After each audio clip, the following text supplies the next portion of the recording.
Public hearing on the proposed fiscal year 2020 millage rate and budget meeting prior to the September 25th board meeting, followed by a majority vote by the board to approve both the FY 2020 millage rate and budget. There were two. It's passing the budget. Yeah. That's Yeah. I remember I said something, I still have my speech. Yeah. Okay, next, there were two presentations to the board, one to recognize Jeffrey Underhill as Florida Technician of the Year and positive results for the community sentiment and customer satisfaction surveys to support the PSTA performance scorecard. All those people hanging around the buses. Gotten some results. And third, the board also approved a 5-year contract with Kimberly Horn and Associates for transit-oriented development strategic services to support the CABRT project.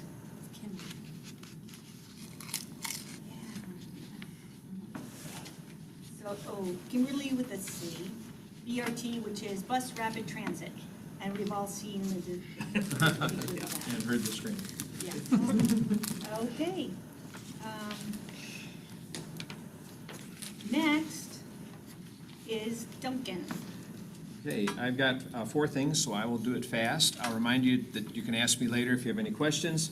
Also, the Forward Pinellas Citizens Commission is available for any of us, anyone who'd like to come and sit. It meets once a month. It's wonderful. There's open chairs, just like I think we have open chairs. Just come on down and join. We talked last month about 4 things. The first was Advantage Pinellas is this big plan. Remember, CAC is not only transit, but it's also land use, bicycles, pedestrians, it's everything, and it coordinates all 27 cities, Gulfport and Tarpon and unincorporated. So it's this conglomerate to try and get all those horses in one corral. Advantage Pinellas has been going on for 2 years, a lot of user questions and funding and all these other things, and it's coming down. It's going to finish this December, and it's amazing. I'm going to send you guys the website. You can go look at it if you're interested. But the biggest piece I took out of it was that after all the things where people were meeting at various places, the vote of citizens was 40-40-20. 40% pedestrian bicycle, 40% transit, 20% car. That's what the people spoke. And where the money is going is 10, 25, 66. 10% to pedestrian, 25 to transit, and 66 to cars. And that's because FDOT sends money down only for cars from the gas tax and things like that. So we're always going to need to be routing more money of our own to transit and pedestrians, bicycles, parks, to get to make the people happy, because FDOT is always, you've seen this, between the Howard Franklin and toll lanes, always going to be car-centric. Anyway, the only thing left to do is to start having it, to get it finished, get it adopted by the 27 different boards, the county, the cities, and all of that, and then update the land use plan for our county and make the county match this plan. It's wonderful. 2 years in the making. All right, I also got a presentation by FDOT, which again was car-centric. They have 3 surveys out there. Again, I'm a little cynical whenever FDOT talks. A very nice young man came. He has a nice outlook. It's going to be great. They have 3 surveys. Again, I'll forward them, and Marianne will send them out about the future of the state. We have time where it's no hurry to fill them, but if you guys want to vote on them. You may know that the Tampa Bay Times just had an article about the roads to nowhere, the toll roads out in the middle of nowhere, and the vote was everyone in the state that's made an opinion said, no, we don't need these, except there were these few, maybe less than 10% were yes. The Tampa Bay Times traced all those people down. They were either builders, construction, it's like, hey, Joe Johnson said, yeah, I like it. Well, who's Joe Johnson? Oh, he's a road constructor. Hey, Mary Smith. Well, who's Mary Smith from Lithia? Oh, she's a house constructor. So anyone who said yes was a direct payola on the project. Anyone who said no was you and me, and it was like 90% to 10 no. And you know, FDOT says, we listen, you talk, and then we just do whatever the builders want. So 90 to 10, Tampa Bay Times ran a great article, they did the research, people said no. I saw a great presentation on the vision for Gateway and for the like. This stuff is like Disneyland. They're waiting for, of course, builders to come in with the money and federal grants, but for doing right around up here with Raymond James, for down around 19 by the airport, but they're talking about, and by the way, a great thing down by the pier, and if they ever knock down the Tropicana Field, a walkable, huge apartment complexes, office complexes. There's visions in place that will just knock your socks off over time. So this whole town is set to become an entire different place, and to have that level of density, guess what it's going to need? Transit. It's going to need rail and buses, or we're going to die. We're already choked with cars. We're going to absolutely need that stuff. That was my takeaway. So I have surveys. I personally attended a seminar in Tampa from CNU. Great presentation on Vision Zero in Orlando. Again, I'd love to tell you guys about that. I'll be going up to Washington, D.C. next week for the National Workshop for Transit. A great chance. They're going to show us about the metro and how things work like that. So again, national experts. I'll be glad to. By the way, I'm going to go up in an empty rental car, just me. So if someone wants to go to Washington, I'm coming home on a vacation, but I have an empty car if you want to go up with me. You have $99 to come home on Amtrak. But the last thing then is advanced surveys. Oh, if anybody either works in Pasco or has friends who live or work in Pasco, Pasco has a survey out about commercial property and self-store units that is very, very good. They're looking for feedback because they're starting to make the same transition that we made 5 years ago. So I'll forward you that link, but they ask specifically, where do you live, what's your zip code, better be in Pasco, or you can live here, where do you work? It has to be in Pasco, one or the other. So if you have friends that live or work up there, I'll send you the link for that. By the way, there's an author coming before our next meeting in the middle of November at the Palladium, who is also a great speaker who loves cities and walkability and all that. So I'll forward you that. Thanks, guys. Thanks for your time. Thank you. It's all interesting, as usual. Want to participate? I know. Sorry I blow you away. I try to fit so much into my few minutes. What about my wheelchair in your car? What? My wheelchair in your car? I don't think so. Yeah, I know. Otherwise. I know. Yeah. Action items. Has everyone had a chance to read and review the minutes from September 17th meeting? Are there any edits?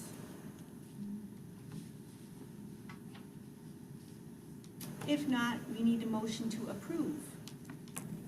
Motion to, go ahead. One here and second there. I second. Okay. Motion passed. Okay. All approved, all in favor? Aye. Aye.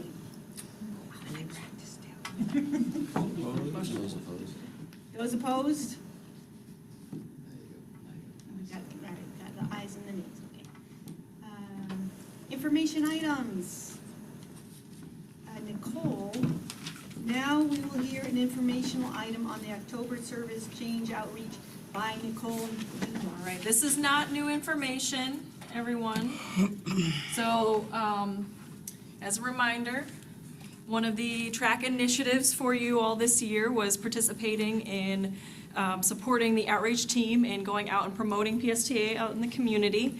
So we have a couple of opportunities. This is on.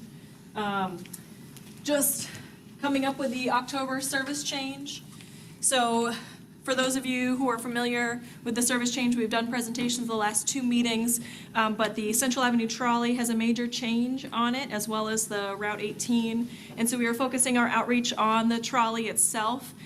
So if anyone, we had a wonderful, who's not here today, Miss Teresa Dunphy, who had come out 2 weeks ago and rode the cat just on the portion on the beach. So she'd gone on at 75th and Gulf, and then rode the cat down to Pass Grill and back, and got on the next trolley and rode down to Pass Grill and back, notifying folks on the trolley who were heading down to Pass Grill about the upcoming change to end the trolley at the Don Cesar. And so Juan and I and Bob are all doing outreach this week for anyone who would like to join us. We're just picking times in the day where we are available based on our schedule to either ride the trolley itself or hang out at 75th and Gulf and get on every single trolley, beach trolley and cat that show up, making sure that folks know about the changes happening effective Sunday. Remember, it's this coming Sunday. And so making sure that we have schedules now, so we can actually hand out the schedules if folks would like them, as well as just the information about the change. So we would welcome you all to join us. We also are planning to do outreach at the terminals.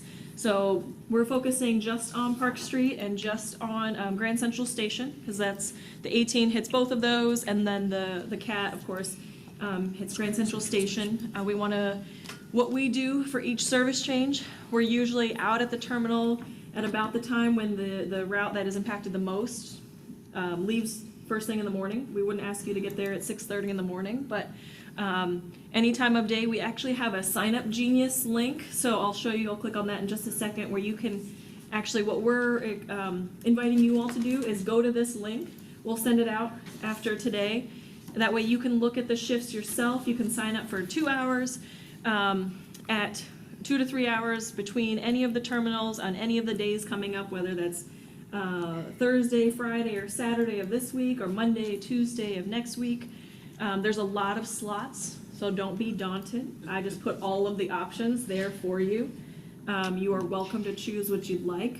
If you do sign up, we will make sure that you have a table, because we'll have a table set up out there with all of the schedules for all of the changes. So most times when we're at the terminal, all people want is to grab the new schedule. We make it easier on customer service those days because of the service change. They get inundated. And so if we just have them available for them right there, we usually set up right near, because Grand Central is like a little cross, so you have 4 different locations where we'd have it. We'd pick the location that's closest to the CAT. That way folks can grab their schedule. So really we just need help with folks being out and present and saying, like, here's what changed. If it's a time adjustment, schedule adjustment, making sure that folks know so they can grab a new schedule. If it's a routing adjustment, like the CAT or the 18 and the connectors, which you won't have to do at Grand Central Station, but letting them know, like, oh yes, it's no longer serving Heritage Apartments, or the CAT is no longer going down to Pass Grill and ends at the Don Cesar. So those are some basic updates that we're providing folks, so that way customer service doesn't have to have a long line of folks buying passes, as well as answering those questions. Yes, I have questions. Are those updates downloaded? Yes. So you can physically go on your computer or online to Yes. physically see those changes? Yes, and there will be a sandwich board there as well. So what we have is these little they're big A-frame boards, and they have a list of all of the changes that are happening. So if you're not familiar, you forgot, you could just easily reference that board that's right there next to the table. You can see, like, oh, it was just a schedule adjustment, no routing change, or here's what the route change is. So there will be a reference sheet either at the table. We'll provide that with the materials online or on the board that's there. Was there another question? No, you were just, okay. Good deal. So the other assistance that we could use is actually through our Car Free St. Pete partner. So who remembers the Car Free St. Pete presentation? So it's this initiative in downtown St. Petersburg promoting other ways to get around downtown other than using your personal vehicle. And so they are participating in events and, bringing awareness around PSTA, the bike share, the Cross Bay Ferry that'll be starting up very soon, beginning of next month. They also just got a new partner, the St. Pete Pedicab. There's a new pedicab company coming to downtown St. Pete. So they are hoping to, if you would like to help get involved with the Car Free St. Pete, as well as you are our PSTA riding experts, we know that you can speak to your experiences on PSTA and promote PSTA, and so we have confidence in you being out there and representing us as well with your TRAC shirts on. So let me just show you what the Sign Up Genius looks like. Hopefully. clicks. Yes, so TRAC outreach opportunities. So if you take a look, you could sign up 2-hour slots I made, so 8 to 11, at both Park Street and at Grand Central, and then 11 to 2 at both Park Street and Grand Central. So you can pick what works best for you. We're not asking you to work past 5 o'clock, so you could, the latest slot is 2 to 5, the earliest slot is 8 to 11, so I guess that's 3 hours. And so you'll see Thursday, sorry for my scrolling, Thursday up here, and then you have Friday, Saturday, Sunday, there is an event at Albert Whitted Park, so that is the, and I'll add some more details there about that. That is the Open Streets St. Pete. Has anyone heard of that event? So Open Streets St. Pete is an organization, a nonprofit that's promoting, that has a similar mission of promoting getting around downtown that is safer for pedestrians and bicyclists and transit riders, and so they promote biking, walking, and riding the bus in St. Petersburg. So it's a fun event at the Albert Whitted Park. Does everyone know where that is? It's where our Looper detours and serves that little, right by the Dali Museum. And so it's an event that's 11 to 4 on Sunday. And so if you'd like to help PSTA, you could help us between the hours. So I broke it up into 2 shifts there. And then the rest for Monday the 21st and 22nd are the same. Park Street Terminal, Grand Central Station. That way you are helping the outreach team with the promoting PSTA and our changes in our services. Any questions? Oh, will you send us a link out for Yes. these things? too? I will absolutely send you all a link, definitely. I can get together with Duncan and Yes. Stephen. Yeah, for sure. One out. No, I appreciate, Ed, you've come out and helped us quite a few times, and I know Teresa came out quite a few times, and Elizabeth has actually signed up for next week. I'll get your name in there. Hanging on already. Yes. You signed up for Grand Central, correct? Grand Central Thursday and Friday, and then Monday and Tuesday. And Monday and Tuesday. Yes. Yes, so Elizabeth will be out there joining us, so if any of you would like to come, we welcome you. And just let us know via this link here that we'll send out.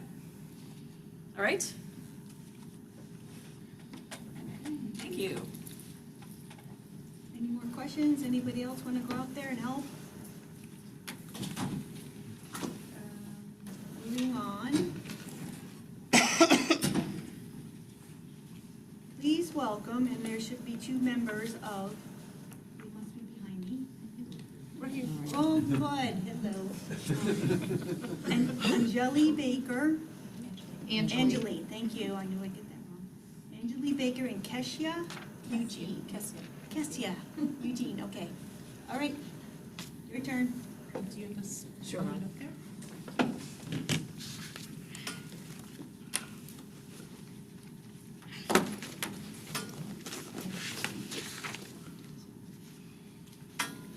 So while she's loading up my presentation, I'll kind of give you a little bit of history. I'm Anjali Baker. I am a purchasing agent here in procurement in PSTA.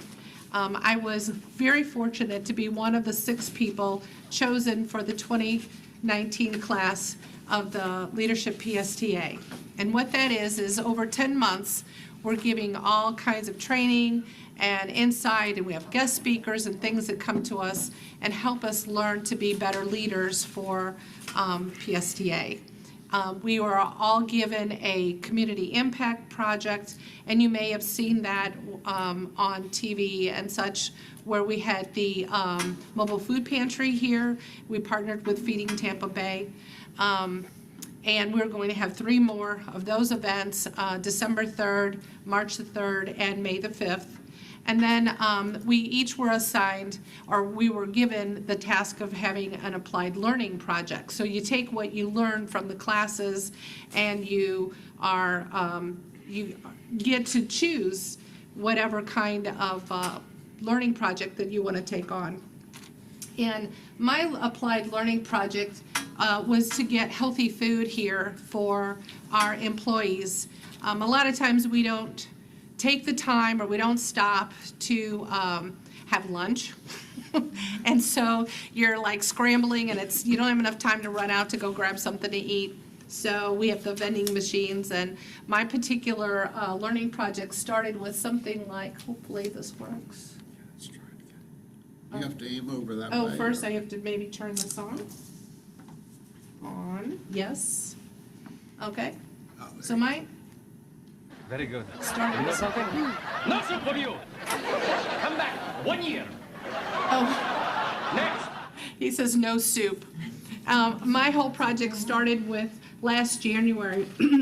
I was working through lunch, and all I wanted was just one of those little cup of soups that you can get from the vending machine, and I go, and there is no soup anywhere. So I felt like, no soup, you know, no soup. And so I decided that maybe I could take on that challenge. And so I came up with Cafe PSTA. Because in leadership, we get to think big. We get to whatever kind of thing that we would want to do, all right? And I even went through the whole idea of what this was going to look like. Oh, it's going to be great, you know? And I even got a drawing from our project management group, and, you know, I laid the whole thing out, and it was just going to be wonderful, right? Because this is leadership, and we can take on these challenges. Well, so I put this whole presentation thing together, and I go and I discuss this with Debbie, and because she's our CFO, right, and she's gonna be the first one. And the first thing is she says, well, there's 4 major flaws with this whole idea. So there's no fire suppression, no kitchen exhaust, there's nobody to run this thing, and of course we'd have no money to do this. And I was like, okay, so I could have stopped right there and said, okay, fine, I've rejected it and come up with something else. But I decided to go on, and I evaluated what we currently have, our canteen vending machine company, and talked to them a little bit about getting some healthy foods in. And that kind of didn't work because we've got other programs and plans in place for 2021. And so it just wasn't going to work out this time. I did some online researching, and I found another vending company, and they have this really cool technology, and it's this new machine where you get to just swipe it, and you pick out the stuff that's in there. It's all digital, you know. It has information that when you open the case up and you take it out, it knows exactly what to charge you and all this kind of stuff. Well, that worked out great, except for they were in California, and I needed to have a company here in Tampa area that was going to be able to stock this thing. So I had to do a little more research, and I was really having some troubles with this whole thing. So I could have rejected, I could have said, okay, this is not going to work out. But I went to all the local grocery stores, I went to all of the local meal plan companies, and to see if I could get something like that to work out. They already have food that's prepared, you know, all I had to do was get it here. So you have to use some of your other strategies and things that you learn in your leadership class, right? And I keep going, and they're telling me every single one of these I contacted. I either went there in person to the grocery stores, or I called them, and they're telling me it's not in their business model. So at this point, I'm thinking, what am I doing? You know, is this ever going to come together? And is the project of value? Well, in talking to everyone here, it was of value because they all were in the same boat as I am in. And so I had to come up with what are my next steps.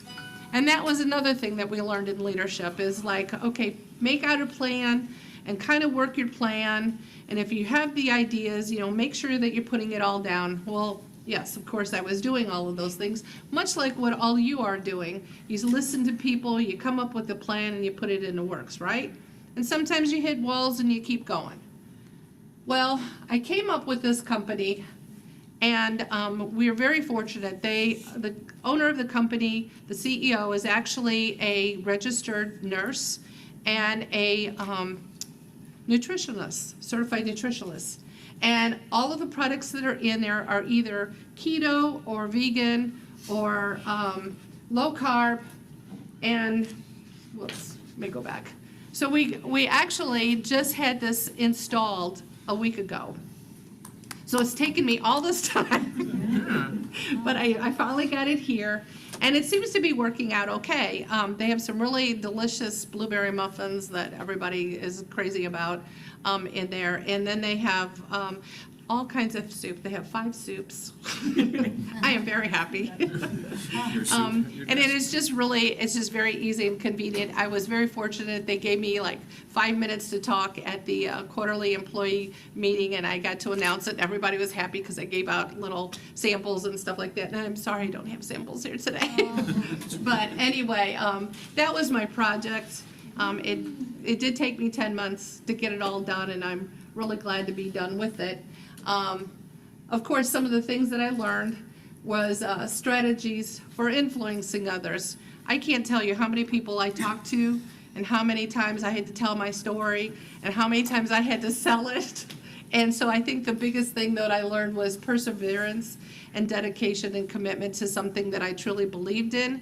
And then the other part of it is that I learned timing, because that Cafe PSTA still isn't out there, but it could be one of these days. So that's what I learned. Yay! Do you have any questions? Okay, so I'd like to introduce Cassia Eugene.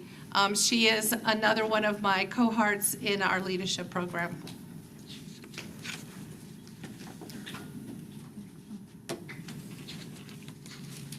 Hello, everyone. As Anjali said, I was one of the members, well, I am currently one of the members from the leadership PSTA class, and I'm with the maintenance department, so I wanted to choose something that was a little closer to home for me. And so I decided to work on the pre-trip inspection process. Have any one of you ever been to a cockpit in a plane? Never had the experience? Oh, you have? Okay, so you've noticed or you've seen pictures, I'm sure, of all of these gadgets and all these buttons in the plane, right? So usually before a pilot takes off, he spends quite some time looking over, ensuring that everything works properly and everything is safe to take flight. Similarly, before a bus operator moves the bus, he has to ensure that the things on the bus are safe. So he has to do inspections both inside and outside the bus to ensure that it's actually safe to take on the road. And we use a pre-trip inspection card to do that at PSTA. It looks like this, and it was something that we used for the past 15 years to ensure that the bus was safe to take on the road. So I decided to revamp that, or to improve it, if you say. So for an inspection process to take place, or to take place properly, you need to have a bus operator check the bus for any defects and make a note of that on the pre-trip card. Then the technician actually goes in, he uses that card to find what the bus operator noted and try to fix the problems. And then the bus is considered safe for use. So I decided to see what we could do to improve on that process. And after speaking with folks at in the company, or the main departments who were responsible for this area, main operations and maintenance, and also doing some data analysis, we decided to work on 3 areas to improve on the process. We decided to work on the communication between the 2 departments. We decided to revamp the card, and we also decided to do some refresher training for bus operators so they could be up to date on the new measures for inspections. So when it came to the communication part of it, we introduced new procedures to have the departments do some more communication. And in these procedures, we came up with some, we wanted to do some more transparency. So in this case, when the mechanics or the technicians actually worked on a bus, whatever they worked on, we would send that information to the operations department, which is where the bus operators are located, and they would have a full view of all the day's work of what the technicians worked on. So they could see the bus, the complaints, the defects, and the corrective measures that were actually taken by the technicians. The next thing we did was to revamp the pre-trip inspection cards. With these new cards, now we could have 3 bus operators fill out just 1 card, and we also added an interior diagram of the bus, so if the bus operators noticed anything that needed to be noted on there, so the bus, so the technicians can take a look at it, they now have the ability to do that. And it was actually launched on August 30th, and that's what's currently being used by the bus operators. We also launched the refresher training, like I said, so now it gives the veteran bus drivers or bus operators who've been there for 20 years, 20-something years, it gives them the ability to learn new and updated information that they may not have been aware of for the past few years. And because we also have now electric buses and all of these things, it's important that they get updated on all of the new measures that we now have. And in a nutshell, that was my project.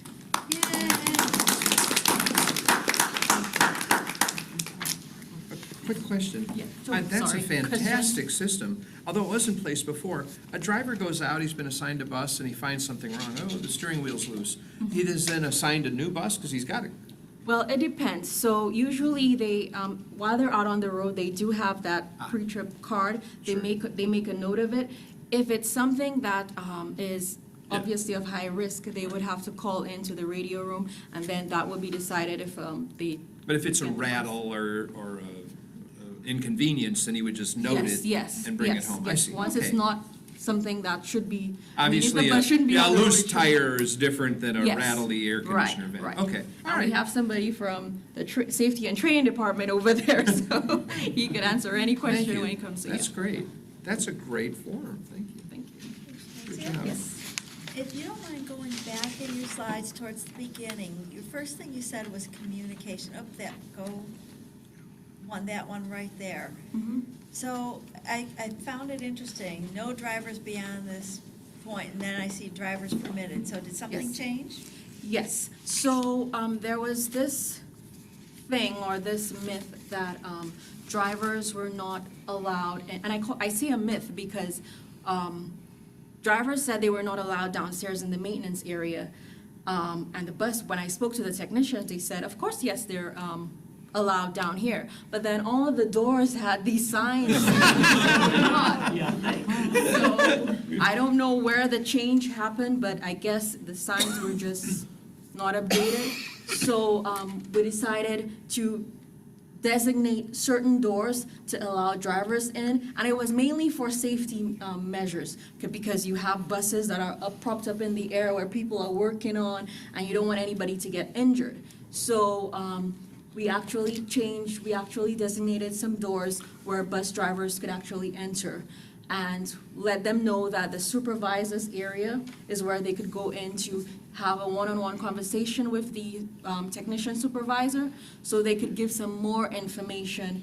Because, I'm sure any one of you've been to a mechanic, and the only way you could actually describe your problem is by sounds, right? I mean, you write it down and it's still not clear. You have to actually make the sound of what you heard. So that's an opportunity for the bus operators to give more information to help the technicians figure out what the problem is. Any other question? Yes. Our friend Jeffrey Underhill is one of those mechanics. Yes, he is. He is. We just Yes, talked he's a about very good one. He's a real person, everybody. Yes. He's doing that work. Yes. That's it. That's Thank you. fantastic. Yeah, good information. So glad you guys. One thing that might be added with the noises and that type of thing, they could record it on their cell phone. Because if it's something that's intermittent, if you can catch it on your cell phone, that would be terrific. Can be considered. Thank you. Thank you, Cassia.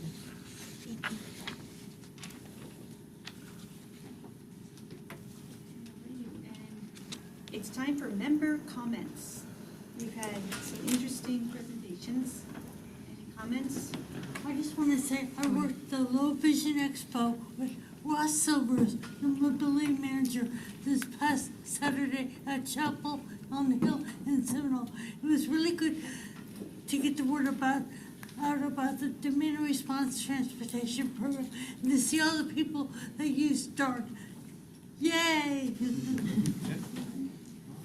Thank you. Well, I didn't know that was happening. And then there was somebody over here. Yeah, I just want to say thank you to PSTA. I'm in a boot for my fracture, and I tell you, they have been so nice and so helpful. I mean, even going to a bus stop, the guy that I usually see in the morning, I mean, he got as close as he possibly could to the stop, so I didn't have any problem getting down. And I just want to say thank you to PSTA, because, you know, it really makes a difference. It does. Oh, good. Thank you, PSTA. I've got another thank you. Those red time stop signs, I've seen more drivers pull over, and mostly when I'm waiting at a stop for the bus, and, oh, that's right, they've got a time stop down there. And I'm always very happy about that, because I've had cases where they've left, well, one extreme, they left several years ago, they left like 18 minutes early or some ridiculous thing. They actually had to pick me up on the return trip and take me to Shops at Park Place so that I could catch a bus to go home, because they missed by that much. I called it, fortunately, you could still reach someone. There should really be a way that something like that could be reported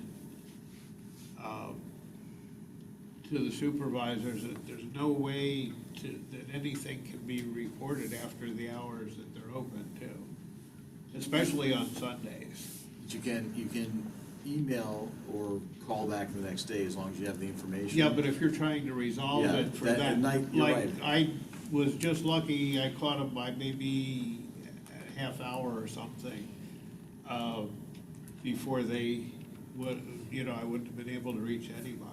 But if it were to happen after hours, something like that, please make an effort to get in touch with us either the next day, that night, however you like, so we can go back to the driver, we can pull the video and discipline them. And transportation's, over the last couple of years, had a campaign going about drivers leaving early, because it was a problem, and there are posters up there now. That's how these time point signs got put up there to keep them on time. That's fantastic. Just want to make sure that when you do, address that or call in so that we can address it, we want to make sure that we address it immediately. The operator may not know, or whatever the case is, we want to make sure that it doesn't happen in the future. So, yeah, just make sure that you make every effort to inform us that this has happened so we can address it immediately. Sure. I don't want PSTA to get a big head, but let me add another compliment. First off, when I was in Louisville, I made one of those calls, and it was like, it could not have been more indifferent. You could almost hear the shrug on the telephone. So yeah, PSTA is great. Let me compliment on, living in Mid-County, there's this stop I really never noticed before at McMullen and Drew, in front of the church, which all of the buses, 19 and 60, turn at. I happen to spend a lot of time up at the Hampton Tower, which is, for me, it's walkable, all of those neighborhoods. I mean, we wish we had the 61, we wish we had this, we wish we had buses running up and down McMullen, but by pulling everything off of 19 and 60 through that corner, they need a turnaround anyway. I mean, rather than turning around in a gas station parking lot, by giving us that corner, you've also let DART use the half-mile area for all the DART riders. That's really fantastic. It has a really nice seating place, covered, LED lights and everything. So one day I was just driving by, and I guess I'd never seen it before. Maybe it's been there 5 years for all I know, or maybe 5 weeks. But thank you, that's a really great stop in the right place for people in Mid-County. I don't know about the rest of you, but. You've been there a long time, but the amenities are new. Yeah, that's, maybe it's always just been a sign on the grass. Yep. Okay. Thank you. Any other comments? For another compliment. Okay. Well, Bob Slasher, Track Star Award, is that something Yeah, you want just- to do? Can you readdress, I heard you talk about something, there was some vandalism or something, and we should call right away? Oh, yeah, Brian was mentioning that he saw a stop on North Frontage Road 19? Yes. Anywhere. And one of the benches was pushed over along with one of the trash cans. And if you, I was telling him, if you see that, let us know immediately, because we'll send someone out to fix it, put it up. A lot of people will just kind of go by it, and then if we don't know about it, we won't get a chance to fix it. That's why, just like a complaint with a driver or anything else, if we don't know about it, we can't fix it. So we just ask people, let us know. As quickly as we can, we'll get someone out there. And now moving on to the other business, just want to remind you, we're looking for more Track Star nominations. Still haven't gotten one for Car Free St. Pete, which should be a good idea if somebody wants to do that, it'd be very nice. Also looking for some other, if you see some others around that have done something to really help out, either pedestrian or transit, give them a nomination, you can get them an award. And it's also time to start thinking about the initiatives you want to undertake for next year. You had the Track Star the last few years, so start thinking about that. Want to do it next month, right, Mary Ann? We'll start Yes. brainstorming ideas to see what you want to make your main focus for the next coming year. Question about that Track Star. I'm trying to get my head wrapped around the idea that if I see a project that I'd like to see go into motion, if it's the city, it's not a problem, but if it's an advertiser or private property, that can be a problem. For instance, like those benches, I didn't realize that those benches were part of Spectrum. And what was it, JC? The JCs. Yeah, I didn't know that. I thought that was the city, but it has nothing to do with that. So Right.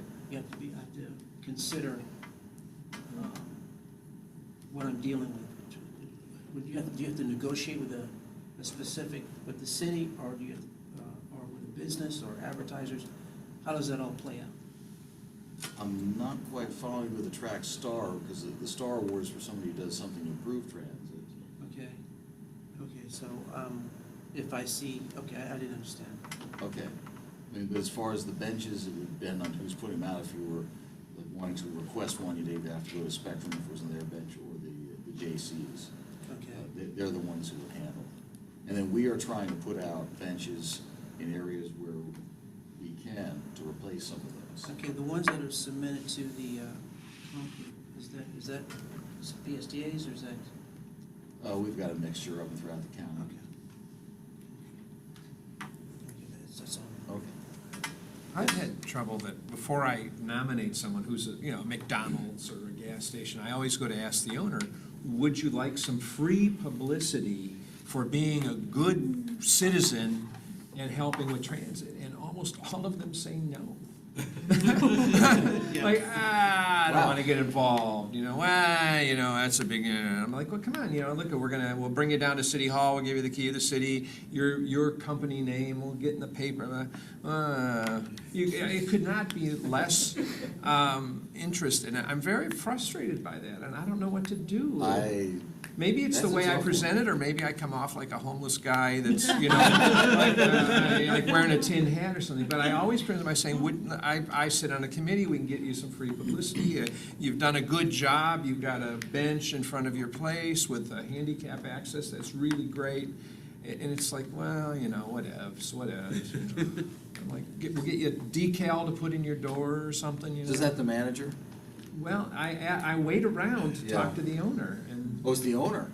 Yeah, well, the guy who says, this franchise run by Joe Johnson. I said, well, I'd like to talk to Mr. Johnson. I send an email up through channel. So it's just, wow. I'm very perturbed. That is very I would think surprising. anyone would want any free publicity Yes. anytime. What they say, the best publicity is get your name in front of something, Yeah. whether you're a McDonald's or a gas station or whatever. So I would think the owners would be all for it, but the managers may not. So I wonder if maybe in those cases I could have someone here with the power, hey, I'm from the marketing department at something, would you like to? We can reach out if you want. Because maybe I just come off like kind of a crazy guy, literally, I'm sitting across the counter ordering a hamburger, and say, hey, you know, like, almost like, hey, I'm selling art, you know, hey, I'm, you know. Nice business you got there. Yeah, maybe I sound, maybe that might. If you want to forward me the information. Let's do we'll that, reach let's out do to that. you. I'll make the first pass, but I'm telling you, these things have just gone over. What's the joke, like a lead balloon? It's just like, Yep. yeah, okay, I'll do that. That's All what I'll right. do. Thanks. Yeah. I don't know if anybody else have had this experience. It's just bizarre. All right, thank you. You know, these meetings are broadcast. If anyone out there wants to get PSTA some nice, good, positive, free publicity, bring it on. Yeah, partnership. And should someone nominate the JCs for the, I mean, along with the ride? Can do that. Right, I mean, these guys, I mean, it's a civic outreach and Yeah. doing good stuff. They would be a good. I did want to mention one, I saw on a, I think it was, I forget where, transportation-related Facebook page, but they talked about the intersection, so the Shine Festival in St. Petersburg, where they paint murals all around the city. They did the first, in 2016, they painted the intersection of Central Avenue and 5th Street, right? So if you go in downtown St. Pete, they have this, one of the intersections fully colored. There was some data that actually could support that decorating and painting that intersection actually slowed down traffic, and crashes have decreased almost 73% in that one intersection compared to the intersections next neighboring intersections. So it was a really cool, creative way of addressing, or maybe it wasn't even to address the crashes in those intersections, but the impact that art actually had on the intersection was really fascinating. So if that's, I can talk to you about it after the meeting, but I thought it was really cool to see that even a mural actually helped pedestrian, transit and bicycles just by preventing crashes and slowing down cars. Well, I'll add on that, because CNU has been pushing for this nationwide. Blue jigsaw puzzles in the crosswalk, anything to sort of make it interesting, causes the drivers to slow down. And hitting a pedestrian at 10 will injure them. Hitting a pedestrian at 30 will send them to the hospital. Hitting them at 50 will kill them. But there's pushback across the country from the DOTs, whether it's FDOT or MDOT or JDOT, whoever, saying, oh, those are illegal. You paint that thing white, because we don't want you to slow down traffic, which is, drivers don't know what to do when they come upon it and they have to slow down. It's like, well, yeah, that's why we're doing it. These are our neighborhoods. These are little old ladies with canes and mothers with strollers. We want them to slow down. And that's this crazy pushback on it. And so St. Pete's being real positive. I just wanted to share that as also inspiration for future Track Star Awards, thinking creatively. It's not just, creating a crosswalk, but maybe it's taking a crosswalk to the next level. But Yeah. just wanted to get those juices flowing, think about who could use a Track Star Award. Can you, or everybody, but especially me, that person that's gonna come and talk about in the Palladium, about the book? I'll forward it, yeah. Okay, good. Yeah, the one tonight is in 1 hour, so but mine's in a month, 3 weeks, so you'll have plenty of time. Sounds like it's doable. Okay. Anybody have some autumn type things they wanna share with us before we wrap it up? And today's meeting is officially adjourned. And we'll see you November 19th, 2019 at 4 p.m. 19th. Thank you. Okay.